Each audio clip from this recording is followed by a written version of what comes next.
बिस्मिल्लाहिर्रहमानिर्रहीम, अस्सलाम वालेकुम। लाखों करोड़ों दुरूदो सलाम मोहम्मद मुस्तफ़ा सल्लल्लाहु अलैहि वसल्लम और आले मोहम्मद पर।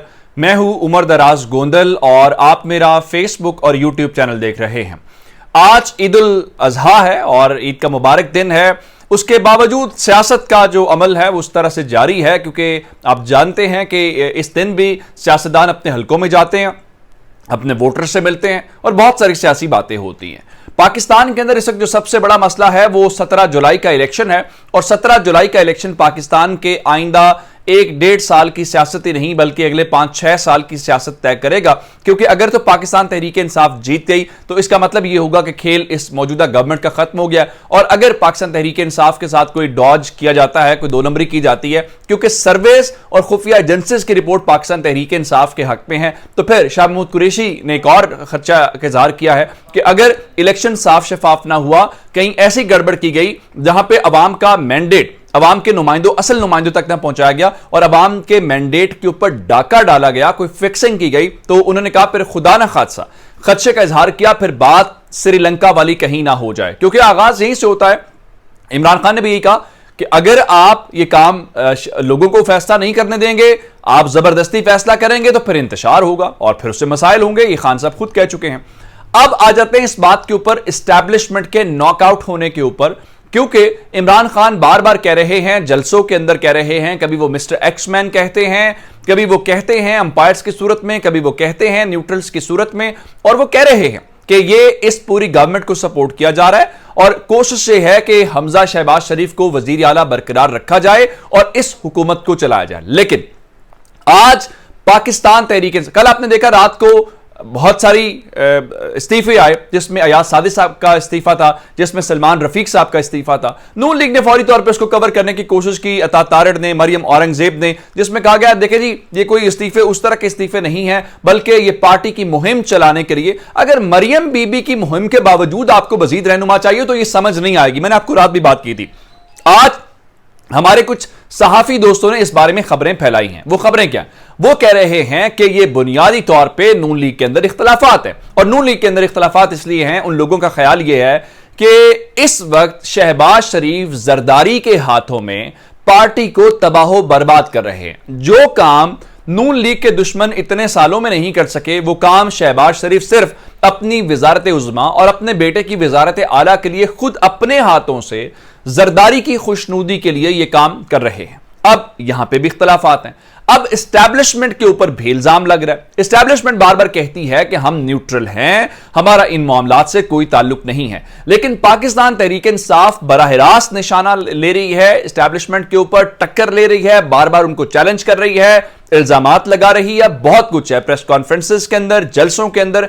आज एक हैरानकुन बात हुई, जिस तरह मैंने आपको कहा जलसों वाली बात, तो तहरीक इंसाफ ने कहा था कि अगर शहबाज शरीफ भी इस्तीफा दे के आ जाएं तो भी तहरीक इंसाफ को नहीं हराया जा सकता। अब थोड़ी सी बात मुख्तलिफ हो गई है। वो ये कह रहे हैं कि इस्टेब्लिशमेंट के होने के बावजूद पाकिस्तान तहरीक इंसाफ 16 से 18 सीटें जीतेगी, और उसकी जो सबसे ताबड़तोड़ हमला या जिसको आप कहते हैं सख्त जबान के अंदर बात की है वो उसके अंदर फवाद चौधरी हैं। फवाद चौधरी ने कहा कि जनाब जो इस्टेब्लिशमेंट है वो अपना किरदार खो रही है। आपको याद होगा कि बीबीसी उर्दू ने एक मजमून लिखा था जिसमें उन्होंने सवाल किया था कि क्या इमरान खान और नवाज शरीफ की मुहिम के बाद पाकिस्तान की फौज का सियासी किरदार कम हुआ है। वहां पे भी तज्जियाकारों का ख्याल यही था कि वो किरदार कम या कमजोर हुआ है। अब फवाद चौधरी ने कहा है दूसरे लफ्जों में कि इस सारे सिनेरियो के अंदर अब एस्टैब्लिशमेंट नॉकआउट होती हुई दिखाई दे रही है, और जो इमरान खान है वो इस वक्त फतह के करीब है या फतह हासिल करते हुए नजर आ रहे हैं। अब बात हो गई यहां तक। अब मैं आपको मजीद बताना यह चाहता हूं कि लाहौर के अंदर जिमनी इलेक्शन है। मैंने आपको यह खबर दी थी, खानेवाल के एक एमपी की खान साहब से मुलाकात की और मैंने कहा था कि नून लीग का विकेट गिर गया है और नून लीग का एक वोट कम हो गया है। अब बात वहां तक नहीं है बल्कि लोगों को खुद से एहसास होना शुरू हो गया है। हालांकि आमतौर पे लोग गवर्नमेंट्स को ज्वाइन करते हैं, जो हम देखते आए हैं, क्योंकि गवर्नमेंट से काम निकलवाए जाते हैं, फंड्स हासिल किए जाते हैं, और फिर ऐसे में जब इलेक्शन करीब हो तो लोग जिस पार्टी को ज्यादा ज्वाइन करते हैं, इसका मतलब ये होता है कि अवामी सतह पे उनकी मकबूलियत ज्यादा है, लोग उसको वोट करना चाहते हैं। तो वो जो लोग नुमाइंदे होते हैं वो जरा लोगों की नब्ज को देखते हुए अपना मुस्तकबिल का फैसला करते हैं कि ये सियासी जमात हमारे लिए बेहतर है। अब मैं आपको लाहौर से लाहौर कैंट, चूंकि ये हल्का लगता है और हमाद अजहर साहब और ये सारे एक्टिव हैं, वहां पे सियासत के बादशाह बाबा अब्बास गुल्ला, ये एक बुजुर्ग रहनुमा है, लेकिन उनका असर और रसूख इस इलाके के अंदर मौजूद है। और उसके अलावा एक इलेक्टेड काउंसलर जो है साहबजादा अली अब्बास, वो नून लीग का हिस्सा थे। और बाबा अब्बास गुल्ला जो हैं, उनका एक वोट बैंक भी है, वो सियासत की मैनेजमेंट को भी जानते हैं, वो नून लीग की कमजोरियों से भी वाकिफ हैं क्योंकि वो नून लीग का हिस्सा है। अब उन्होंने नून लीग को छोड़ के पाकिस्तान तहरीके इंसाफ को ज्वाइन कर लिया है।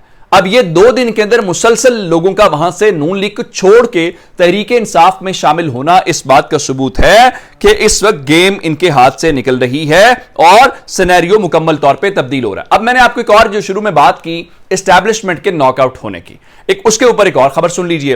अब कुछ लोग, यूसुफ नजर साहब बैठे हुए थे एक शो के अंदर, वो ये बात कर रहे थे कि हमारी यहां पे जो मिलिट्री एस्टैब्लिशमेंट है और पाकिस्तान की जो पॉलिटिकल एलीट है, वो ये समझती थी कि उन्हें कहीं ना कहीं से कर्ज मिल जाएगा, इसी वजह से हुकूमतें गिराई और बनाई जाती हैं, जिसमें उनका ख्याल था कि सऊदी अरब के पास अगर वजीर आजम जाता है तो भी $1-2 अरब ले आता है, चलें अगर वजीर आजम को फंड्स नहीं दिए जाते तो आर्मी चीफ को भेज दिया जाता है, और इस तरह से चाइना हमारे साथ होता है, वर्ल्ड बैंक होता है, IMF होता है। उस सारी सूरत हाल के बावजूद कर्ज नहीं मिल रहा, और इस बार एस्टैब्लिशमेंट का ये जो एक तासुर था, जो असेसमेंट थी, वो भी गलत साबित हो गई। आप देख लें कि सऊदी अरब, वजीर आजम, फिर आर्मी चीफ, बात नहीं बनी। ये वो सारा आज राना सनाउल्लाह क्या कह रहे थे? राना सनाउल्लाह कह रहे थे IMF होश के नाखुन ले, हम एटमी कुव्वत है, यानी शर्म भी हमें नहीं आती ये बात करते हुए कि हम उनको धमकी भी दे रहे हैं, हम एटमी कुव्वत है, और उनको कह रहे हैं हमें $1 अरब उधार दे दो। फिर साथ फरमा रहे थे कि हमने 100 रुपए कीमतें बढ़ाई और हमने तमाम शराइत पूरी कर दी, और हम IMF उसके बावजूद कर्ज दें। भाई आपको कर्ज नहीं मिलेगा, आपको पहले दिन से बताया जा रहा है, लेकिन आप चूंकि आपको ये जाते हुए पंगा लेने की जरूरत थी तो आप इसको भुगतें। अब आपके ऊपर ये बात आ ही गई है तो फिर आप इसके जिम्मेदार हैं, और आपने हुकूमत अपने शौक से ली है। अगर आपकी तैयारी नहीं थी, आपका प्लान नहीं था, तो फिर लोग ये कह रहे हैं फिर अब एक काम कर लें, राना सनाउल्लाह जिसके एक्सपर्ट हैं वो ये है कोई थोड़े से शेल्स निकालें। वो जो फरमा रहे थे कि हमारे पास फ्रेश हैं शेल्स, वो जरा IMF के ऊपर भी फेंक लें, शायद राना सनाउल्लाह से वो डर जाएं, राना सनाउल्लाह जो कहते हैं। फिर एक और बात करके फिर मैं चौधरी बरादरान की तरफ आ जाऊंगा। इमरान रियाज एंकर जो हैं वो अपने घर के अंदर ईद मना रहे हैं, अच्छी बात है, लेकिन बहुत सारे लोग अली वजीर की बात कर रहे हैं। मेरा ख्याल यह है कि अली वजीर को रिहा होना चाहिए। उसकी वजह यह है कि अदालतों के अंदर केस साबित करें, बाकी वो कौन सा मुल्क से फरार हो रहे हैं। क्या उनका जुर्म शहबाज शरीफ से बड़ा है? क्या उनका जुर्म हमजा शहबाज शरीफ से बड़ा है? उनको भी तो आपने वजीर आजम बनवा दिया।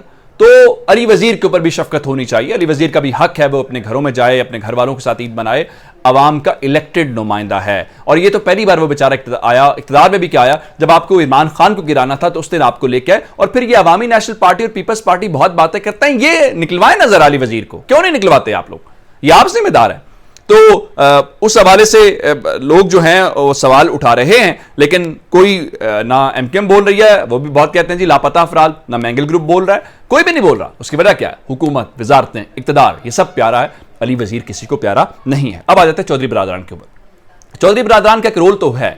अब उस रोल के हवाले से बात यह है कि आपने देखा कि ये पंजाब की सियासत के अंदर जब गड़बड़ हुई तो चौधरी बरादरान और फिर चौधरी वजाहत हुसैन की गुफ्तगू, तो आपस में मामलात थोड़े से खराब हुए। अब चौधरी परवेज इलाही, चूंकि ईद थी तो ईद के मौके के ऊपर वो गुजरात में मौजूद थे, उन्होंने इस हवाले से बड़ा वाज़ेह बयान दिया है और कहा कि चौधरी शुजात से एहतराम का रिश्ता है, वो मरते दम तक रहेंगे, और हमारे दरमियान अफवाहें फैलाने वाले नाकाम नामुराद होंगे। हमेशा चौधरी शुजात हुसैन के लिए दुआ गो हूं, उनका वोटों के जरिए इन लोटों को शिकस्त देंगे। तो इसका मतलब यह है कि वहां पे बर्फ पिघलती हुई नजर आई, जो कि बहुत अच्छी बात है। अपना बहुत सारा ख्याल रखिएगा। खुदा हाफिज।